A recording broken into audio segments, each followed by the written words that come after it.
أعوذ بالله من الشيطان الرجيم بسم الله الرحمن الرحيم الشهر الحرام بالشهر الحرام والحرمات قصاص۔ دیکھیں جی، الشہر الحرام عزت والا مہینہ، الشہر الحرام عزت والا مہینہ، بالشہر الحرام عزت والے مہینے کے بدلے میں ہے، والحرمات اور ساری جو عزت والی چیزیں ہیں، قصاص بدلے کی چیزیں ہیں۔ فمن اعتدى علیکم، پس جو شخص زیادتی کرے تم پر، فاعتدوا علیہ، پس تم بھی اس پر زیادتی کرو، بمثل ما اعتدى علیکم، جیسا کہ اس نے زیادتی کی ہے تم پر۔ زیادہ نہیں زیادتی کرنا، زیادہ ظلم نہیں کرنا، جس قدر اس نے معاملے کو اختیار کیا اسی قدر تم بھی اس معاملے کو اختیار کر سکتے ہو۔ واتقوا اللہ، اور اللہ تعالیٰ سے ڈرتے رہو، واعلموا، اور جان لو، ان اللہ مع المتقین، بے شک اللہ تعالیٰ پرہیزگاروں کے ساتھ ہے۔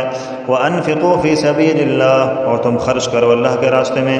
ولا تلقوا بایدیکم الی التہلکہ، ولا تلقوا، اور تم نہ ڈالو، بایدیکم اپنے ہاتھوں کو، الی التہلکہ، کس میں؟ ہلاکت میں۔ وَأَحْسِنُوا، اور تم نیکی کرو، ان اللہ یحب المحسنین، بے شک اللہ تعالیٰ پسند کرتا ہے نیکی کرنے والوں کو۔ وَأَتِمُّوا الْحَجَّ وَالْعُمْرَةَ لِلَّهِ، اتموا، پورا کرو، حج اور عمرہ کو کس کے لیے پورا کرنا ہے جی؟ للہ، اللہ تعالیٰ کے لیے۔ فَإِنْ أُحْصِرْتُمْ، پس اگر تم روک دیے گے، فَمَا اسْتَيْسَرَ مِنَ الْهَدْيِ، تو جو آسان ہو قربانی میں سے وہ کرو۔ مطلب حج یا عمرہ کو پورا کرنا چاہیے، لیکن اگر کچھ ارکان ایسے رہ گئے جن کو تم نہیں پورا کر سکے تو پھر قربانی کرنی پڑتی ہے جی، بات سمجھ آ گئی؟ وَلَا تَحْلِقُوا رُؤُوسَكُمْ، اور نہ منڈواؤ اپنے سروں کو، حَتَّى يَبْلُغَ الْهَدْيُ مَحِلَّهُ، یہاں تک کہ پہنچ جائے قربانی کا جانور اپنے محلہ، حلال ہونے کی جگہ پر، جہاں پر قربانی کے جانور حلال کیے جاتے ہیں۔ فمن كان منكم مريضا، پس جو شخص تم میں سے بیمار ہو، او به دم من رأسه، یا اس کو تکلیف ہو اپنے سر میں تکلیف سے مراد یہ ہے کہ اس کے سر میں مطلب کہ کوئی ایسی چیز ہے موذی جو اس کو تکلیف پہنچاتی ہے، تو پھر اس صورت میں چونکہ بال کٹوانا تو منع ہے، تو بال کٹوائے گا تو پھر اس صورت میں اس کو دم دینا ہوگا، لازم ہوگا اس پر۔ ففدیۃ من صیام، تو فدیہ لازم ہے روزوں سے، او صدقۃ، یا صدقہ ہے، او نسک، یا قربانی ہے۔ فاذا امنتم، پس جب تم امن پالو، فمن تمتع بالعمرۃ الی الحج، تو جس نے فائدہ اٹھایا عمرہ کر کے حج کے ساتھ، بات سمجھ آ گئی؟ حج بھی کیا ساتھ میں، عمرہ بھی کر دیا۔ فما استیسر من الحج، تو جو آسانی ہو قربانی میں سے وہ کرے۔ فمن لم یجد، پس جو شخص قربانی کا جانور نہ پائے، فصیام ثلاثۃ ایام فی الحج، تو 3 دنوں کے روزے لازم ہیں حج کے دنوں میں۔ وسبعۃ اذا رجعتم، اور 7 روزے جب تم واپس لوٹ آؤ۔ تلک عشرۃ کاملہ، یہ 10 ہوگے پورے۔ ذالک، یہ حکم، لمن لم یکن اہلہ، لمن اس کے لیے ہے، لم یکن اہلہ، کہ نہ رہتے ہوں اس کے گھر والے، حاضر المسجد الحرام، مسجد حرام کے قریب، حاضر کا معنی قریب۔ واتقوا اللہ واعلموا ان اللہ شدید العقاب، اور تم ڈرتے رہو اللہ تعالیٰ سے اور جان لو بے شک اللہ تعالیٰ سخت سزا دینے والا ہے۔ صدق اللہ العظیم۔ لیکن اس سے پہلے جہاد کا حکم چل رہا تھا، اور ان آیات کے اندر بھی جہاد کا حکم ہے، پھر اس کے بعد حج سے متعلق کچھ باتیں ہیں۔ گزشتہ سبق میں آپ کے سامنے میں نے یہ بات رکھی تھی کہ حضور نے خواب دیکھا تھا، 1400 صحابہ کے ساتھ عمرہ کرنے کے لیے تشریف لے گئے، حدیبیہ کے مقام پر روک دیا گیا، اس کے بعد حضور واپس آ گئے، کچھ شرائط صلح کی طے ہوئی تھیں اس پر۔ اگلے سال حضور علیہ السلام پھر حج کرنے کے لیے روانہ ہوئے۔ مشرکین مکہ اس کے دعوے دار تھے کہ ہم حرم مکہ اور حرمت والے مہینوں کا احترام کرنے والے ہیں، اور ان حرمت والے مہینوں ذی القعدہ، ذی الحجہ، محرم اور رجب میں لڑائی کو جائز نہیں سمجھتے، مگر اس کے باوجود انہوں نے حضور علیہ السلام کو حرمت والے مہینوں میں مکہ میں داخل ہونے سے انہوں نے روک دیا تھا، اور اس کے لیے وہ لڑنے کے لیے بھی تیار ہو گئے تھے۔ بات سمجھ آ گئی نا؟ وہ ساری صورتحالات میں نے گزشتہ سبق کے اندر آپ کے سامنے رکھی ہوئی تھی۔ تو اللہ تعالیٰ نے فرمایا الشہر الحرام وبالشہر الحرام، عزت والا مہینہ عزت والے مہینے کے بدلے میں ہے۔ یعنی اگر گزشتہ سال مشرکین نے عزت والے مہینے کا کچھ لحاظ نہیں رکھا، اور نہ ہی انہوں نے تمہارے احرام اور حرم مکہ کا لحاظ رکھا، اور تمہارے ساتھ لڑنے مرنے کے لیے وہ تیار ہو گئے، تو اس وقت ان سے درگزر کر کیا گیا تھا نا۔ مگر اب ایسا نہیں ہے، کہ بلکہ اب ایسا نہیں ہوگا، گزشتہ سال تھا درگزر کر دیا تھا، بلکہ اب اگر وہ تمہارا راستہ روکیں گے تو پھر ان کا مقابلہ کرنا ہے، ٹھیک ہے نا۔ انہوں نے اگر حرمت والے مہینے کی پرواہ نہیں کی ہے، تو جب تم ان کا مقابلہ کرو گے تو تمہیں بھی اس عمل کے اوپر، ان کے ساتھ قتال کرنے کے اوپر کوئی گناہ نہیں ہوگا، کیونکہ انہوں نے خود ان ادب و احترام، عزت والے مہینوں کا ادب و احترام نہیں کیا، خیال نہیں رکھا، لہٰذا تمہیں بھی پھر اجازت ہے کہ تم بھی نہ رکھو اور جو ہے نا ان کے ساتھ قتال کر سکتے ہو۔ والحرمات قصاص، حرمت والی چیز تمام چیزیں بدلے کی چیزیں ہیں، سمجھے؟ وہ بھی عزت والا مقام تھا کہ انہوں نے خیال نہیں رکھا تھا، اور اب دوبارہ وہی مہینہ آ رہا ہے، لہٰذا اب آپ کو بھی یہ اجازت ہے کہ یہ بھی چیزیں چونکہ عزت والی چیزیں ہیں، یہ بدلے کی چیز بن جاتی ہے، لہٰذا اب آپ کو بھی اجازت ہے کہ اب آپ ان کے ساتھ لڑ سکتے ہیں، ان کے ساتھ مقابلہ کر سکتے ہیں۔ ہاں البتہ اتنی بات یاد رکھنا کہ فمن اعتدى علیکم، پس حرم کے احاطہ میں حرمت والے مہینے میں جب کہ تم احرام کی حالت میں ہو، اس حال میں جو شخص تم پر زیادتی کرے اور تم سے لڑائی پر آمادہ ہو، فاعتدوا علیہ بمثل ما اعتدى علیکم، تو تم بھی اس پر اتنی ہی زیادتی کرو جتنی اس نے تم پر کی ہے، زیادہ حد سے آگے نہیں بڑھنا۔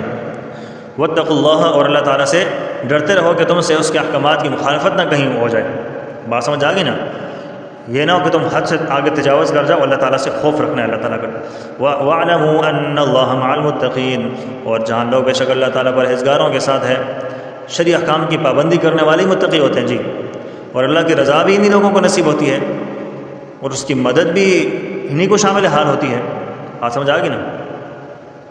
آگے دیکھیں، جہاد میں چونکہ اخراجات بھی ہوتے ہیں، مال و دولت کے بغیر تو عالم اسباب کے اندر جہاد ہو ہی نہیں سکتا ہے، تو جہاد کے لیے جائے گا تو خرچہ بھی ہوگا، تو اس کا تذکرہ فرمایا کہ وَأَنفِقُوا فِي سَبِيلِ اللَّهِ وَلَا تُلْقُوا بِأَيْدِيكُمْ إِلَى التَّهْلُكَةِ، اور خرچ کرو تم اللہ تعالیٰ کے راستے میں اور نہ ڈالو اپنے ہاتھوں کو ہلاکت میں۔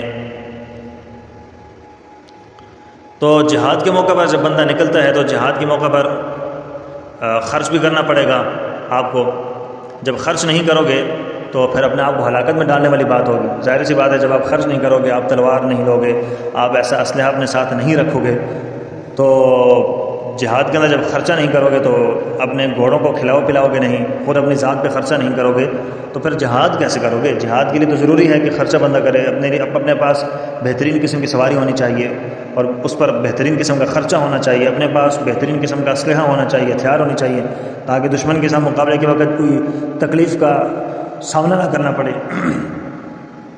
تو ان ساری چیزوں کو دیکھا جاتا ہے۔ وہ اسی لیے فرمایا کہ وَلَا تُلْقُوا بِأَيْدِيكُمْ إِلَى التَّهْلُكَةِ، اگر یہ چیزیں نہیں کرے گا، یہ ان چیزوں کو اختیار نہیں کرے گا، خرچہ نہیں کرے گا، تو مطلب یہ کہ وہ بندہ اپنے آپ کو ہلاکت میں ڈالنے والا ہے۔ وَأَحْسِنُوا، اور تم احسان کرو۔ دیکھیں، احسان عبادات میں بھی کرو اور معاملات کے اندر بھی کرنا چاہیے۔ عبادات کے اندر احسان کیا ہے کہ عبادت کرو، نماز ادا کر رہے ہو، اس کے اندر احسان کیا ہے کہ انتہائی خشوع اور عاجزی کے ساتھ عبادت کرو، جیسے کہ بخاری شریف میں روایت ہے نا، مسلم شریف کے اندر بھی روایت ہے، حضرت عمر بن خطاب رضی اللہ تعالیٰ عنہ سے روایت ہے کہ نبی کریم صلی اللہ علیہ وسلم کے پاس انسانی شکل میں حضرت جبرائیل آئے اور آپ صلی اللہ علیہ وسلم سے اسلام، ایمان، احسان اور اس طرح قیامت کے بارے میں سوالات کیے تھے نا، اور اسی روایت کے اندر حضرت جبرائیل نے کہا تھا کہ اخبرنی عن الاحسان، لمبی چوڑی روایت ہے، میں ایک ٹکڑا حدیث کا ذکر آپ کے سامنے کرتا ہوں کہ حضرت جبرائیل نے حضور سے کہا کہ اخبرنی عن الاحسان، کہ آپ مجھے احسان کے بارے میں بتائیں کہ احسان کیا ہے۔ تو آپ صلی اللہ علیہ وسلم نے فرمایا کہ ان تعبد اللہ کأنک تراہ فإن لم تکن تراہ فإنہ یراک، کہ تو اللہ تعالیٰ کی عبادت اس طرح خشوع اور عاجزی کے ساتھ کرو کہ تم اس کو دیکھ رہے ہو۔ بس اگر تم کو اگر یہ کیفیت حاصل نہیں ہو رہی تو پھر یہ کیفیت تو کم از کم بندے کو حاصل ہونی چاہیے کہ اللہ تمہیں دیکھ رہا ہے۔ تو یہ ہے عبادات کے اندر احسان۔ اور معاملات میں احسان یہ ہے کہ ہر فرد کے ساتھ اس کی حیثیت کے مطابق اچھا سلوک کرنا چاہیے۔ مسلم شریف کی روایت ہے، حضور علیہ الصلوۃ والسلام نے فرمایا ان اللہ تعالی كتب الاحسان على كل شيء فاذا قتلتم فاحسنوا القتل واذا ذبحتم فاحسنوا الذبح وليوحد احدكم شفرته ويسرع ذبيحته۔ دیکھیں معاملات ہے نا، اب اس حدیث مبارکہ میں بتایا کہ معاملات کے اندر، پہلے عبادات کے اندر احسان بتایا، اب بتایا جا رہا ہے کہ آپ اپنے معاملات کے اندر احسان کیسے کر سکتے ہیں۔ فرمایا کہ بے شک اللہ تعالیٰ نے ہر چیز کے معاملے میں احسان کا حکم دیا۔ ان اللہ تعالیٰ كتب الاحسان على كل شيء فاذا قتلتم فاحسنوا القتل، اور جب تم کسی کو قتل کرو تو قتل میں اچھا انداز اختیار کرو۔ واذا ذبحتم فاحسنوا الذبح، اور جب تم کسی جانور کو ذبح کرو تو ذبح میں بھی اچھی طرح ذبح کرو۔ ولیوحد احدکم شفرتہ، اور جانوروں کو ذبح کرنے سے پہلے اپنی چھری کو اچھی طرح سے تیز کر لو، ویسرع ذبیحتہ، اور تو ذبح اور اپنے ذبیحہ کو آرام پہنچاؤ۔ تو یہاں پر میں بھی دیکھیں اللہ تبارک و تعالیٰ نے احسان ہر چیز کے اندر رکھا ہے، اور اسی لیے فرمایا کہ ان اللہ یحب المحسنین، کہ بے شک اللہ تعالیٰ احسان کرنے والوں کو پسند فرماتا ہے۔ وَأَتِمُّ الْحَجَّ وَالْعُمْرَةَ لِلَّهِ، اور تم پورا کرو حج اور عمرہ کو اللہ تعالیٰ کے لیے۔ حج سے متعلق شروع میں یہ بات آئی تھی جب چاند سے متعلق ان لوگوں نے پوچھا تھا، تو اس کے جواب میں یہ کہا گیا تھا کہ قُلْ هِيَ مَوَاقِيتُ لِلنَّاسِ وَالْحَجِّ، کہ یہ اوقات بتانے کے لیے ہے اور لوگوں کو حج کے دن بتانے کے لیے اللہ تعالیٰ نے اس کو مقرر فرمایا گیا ہے۔ اب اس آیت میں یہ حکم دیا جا رہا ہے کہ اگر کسی نے حج یا عمرہ کا احرام باندھ لیا تو اللہ تعالیٰ کی رضا کے لیے اس کو پورا کرے اور ادھورا نہ چھوڑے، اس لیے کہ احرام باندھنے کے ساتھ اس کا مکمل کرنا بھی ضروری ہو جاتا ہے۔ ہاں اگر تمہیں روک دیا جائے تو پھر معاملہ اس کے علاوہ ہے کہ وقتی طور پر اس کو توڑ دے، جیسے کہ نبی کریم صلی اللہ علیہ وسلم نے حدیبیہ میں عمرہ توڑ دیا تھا، مگر اس کی قضا پھر ضروری ہے، جیسا کہ حضور علیہ السلام نے اس کی قضا بھی کی تھی۔ اس لیے آگے حکم دیا جا رہا ہے کہ فَإِنْ أُحْصِرْتُمْ فَمَا اسْتَيْسَرَ مِنَ الْحَدْيِ، بس اگر تم روک دیے گئے تو قربانی کے جانوروں میں سے جو آسانی سے میسر ہو اس کی قربانی کرو۔ احصار کا مطلب یہ ہے کہ تم آگے سفر جاری نہ رکھ سکو، بلکہ وہاں پر روک دیے جاؤ، تو پھر اس صورت میں یہ کام آپ نے کرنا ہے کہ وہاں قربانی کے جانور ذبح کرنا ہے۔ وَلَا تَحْلِقُوا رُؤُوسَكُمْ، اور تم نہ منڈاؤ اپنے سروں کو، حَتَّى يَبْلُغَ الْهَدْيُ مَحِلَّهُ، یہاں تک کہ پہنچ جائے وہ قربانی کا جانور اپنے حلال ہونے کی جگہ پر۔ حلال ہونے کی جگہ یہ حرم ہے، ٹھیک ہے۔ ثُمَّ مَحِلُّهَا إِلَى الْبَيْتِ الْعَتِيقِ، پھر ان کے حلال ہونے کی جگہ پرانا گھر ہے، قربانی حرم کے علاقے میں کی جاتی ہے۔ یہ تو اس زمانے کی بات ہے، بہرحال اب جو موجودہ زمانہ ہے اس میں مواصلاتی نظام تو موجود ہے، اس وقت تو یہ چیز نہیں تھی۔ اب نقد رقم جو ہے نا وہاں پر پہنچا دی جاتی ہے موبائل کے ذریعے سے، اور وہیں سے وہ جانور خرید کر اس کو ذبح کر دے اور پھر فون پر اس کو بتا دے کہ آپ کی قربانی ہو گئی ہے، اور محصر جو ہے نا وہ احرام سے نکل آئے گا۔ وہ صورت میں تھی، لیکن اب اس میں آسانی ہے۔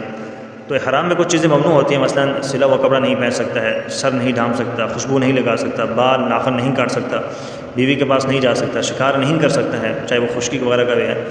لیکن اگر کوئی مجبوری ہو احرام سے نکلنے سے پہلے سر منڈانا پڑ جائے کہ ابھی تک احرام باندھا ہوا ہے لیکن ابھی وقت بھی ہے اور مجبوری ایسی بن گئی ہے کہ بندہ احرام سے نکلنا چاہ رہا ہے، تو پھر اس صورت میں حکم یہ ہے، جیسے کہ آگے دیکھیں آئے گا، فَمَنْ كَانَ مِنْكُمْ مَرِيضًا، پس جو شخص تم میں سے بیمار ہو، أَوْ بِهِ أَذًى مِنْ رَأْسِهِ، یا اس کو تکلیف ہو اپنے سر میں کہ سر میں زخم آ گیا ہے یا جوئیں اتنی زیادہ پڑ گئی ہیں کہ سر منڈانے کی ضرورت پڑ گئی ہے، تو فَفِدْيَةٌ مِنْ صِيَامٍ أَوْ صَدَقَةٍ أَوْ نُسُكٍ، تو فدیہ لازم ہے، روزوں سے یا صدقہ ہے یا قربانی ہے۔ ان چیزوں میں سے کسی ایک چیز کو اختیار کر لیں جو اس کے لیے آسان ہو، چاہے وہ 3 روزے رکھے، چاہے 3 سا جو ہے نا وہ گندم دے 6 مسکینوں کو، ہر مسکین کو نصف سا دے دے، ٹھیک ہے، یا ایک بکری کی قربانی کر دے۔ تو یہ تینوں چیزیں ہیں جو بندہ کر سکتا ہے اگر احرام کی حالت کے اندر ہی کوئی ایسا کام اس نے کر دیا۔ حدیث پاک میں آتا ہے کہ حضرت کعب بن عمرہ جو وہ ہانڈی کے نیچے آگ جلا رہے تھے اور حضور علیہ السلام ان کے پاس سے گزرے، دیکھا تھا جوئیں ان کے سر سے منہ پر گر رہی تھی، تو آپ صلی اللہ علیہ وسلم نے فرمایا ان کو یہ فرمایا کہ کیا تمہیں یہ تکلیف پہنچا رہی ہیں؟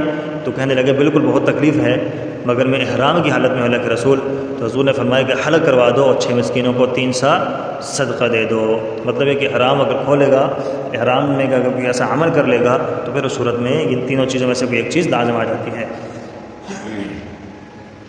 فَإِذَا أَمِنْتُمْ، بس جب تم امن پالو، فَمَنْ تَمَتَّعَ بِالْعُمْرَةِ إِلَى الْحَجِّ، بس جس نے فائدہ اٹھایا عمرہ کر کے حج کے ساتھ، یعنی پہلے عمرہ کیا پھر حج بھی کیا ایک سفر کے اندر ہی، تو فَمَا اسْتَيْسَرَ مِنَ الْهَدْيِ، تو جو آسانی ہو قربانی میں سے وہ کرے۔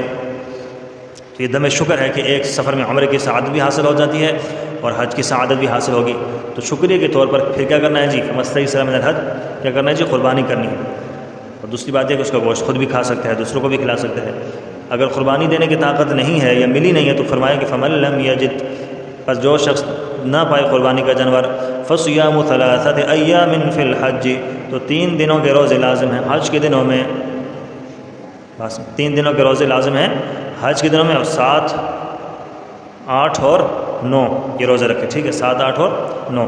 وَسَبْعَةٍ إِذَا رَجَعْتُمْ، اور 7 روزے جب تم واپس لوٹو گھر کو، حج کے دنوں کو ختم ہو جانے کے بعد جب بندہ گھر لوٹے، اگر حرم میں ٹھہر گیا ہے تو وہاں بھی رکھ سکتا ہے، واپسی راستے میں بھی رکھ سکتا ہے، گھر آ گیا ہے تو گھر کے اندر بھی رکھ سکتا ہے۔ یہ اس کے لیے کہ جو بندہ حج بھی کرتا ہے، پہلے عمرہ کر دے پھر حج کر لیا، تو پھر اس کے لیے یہ چیز، یہ حکم ہے۔ تلک عشرۃ کاملہ، یہ 10 ہو گئے پورے، ذالک یہ حج تمتع اور قربانی، لمن لم یکن اہلہ حاضر المسجد الحرام، اس کے لیے ہے کہ نہ رہتے ہوں اس کے گھر والے مسجد حرام کے قریب، ان مسجد حرام کے پاس رہنے والے نہ ہوں۔ حج تمتع اس آدمی کے لیے جائز ہے جو حدود حرم کا رہنے والا نہ ہو، وہاں کے رہنے والوں کے لیے عمرہ کرنا کوئی مشکل نہیں ہے، جب چاہیں حدود حرم سے باہر جا کر احرام باندھ کر مکہ مکرمہ میں آ کر عمرہ کر لیں۔ آگے فرمایا واتقوا اللہ، تم ڈرتے رہو اللہ تعالیٰ سے کہ اس کی نافرمانی نہ کرو، وَاعْلَمُوا، اور تم جان لو ان اللہ شدید العقاب، کہ بے شک اللہ تعالیٰ سخت سزا دینے والا ہے اگر تم نافرمانی کرو گے، لہٰذا اس کے احکامات پر عمل کرو۔ یہ حج کے کچھ احکامات تھے، کچھ چیزیں تھیں جو آپ کے سامنے ذکر کی ہیں۔ اللہ ہم سب کو وہاں جانا نصیب فرمائے۔ جب بندہ چلا جاتا ہے اس کے بعد ان چیزوں کو سمجھنا بھی آسان ہوتا ہے، عمل کرنا بھی آسان ہوتا ہے۔ اللہ تعالیٰ ہمیں وہاں لے جائے، پھر اس کے بعد جب ہم یہ چیزیں سنیں گے اس کے بعد ہمیں پتہ چلے گا کہ واقعی ہاں یہی چیزیں ہیں، تو اللہ تعالیٰ ہم سب کو وہاں پر حج عمرہ کی زیارت نصیب فرما دے۔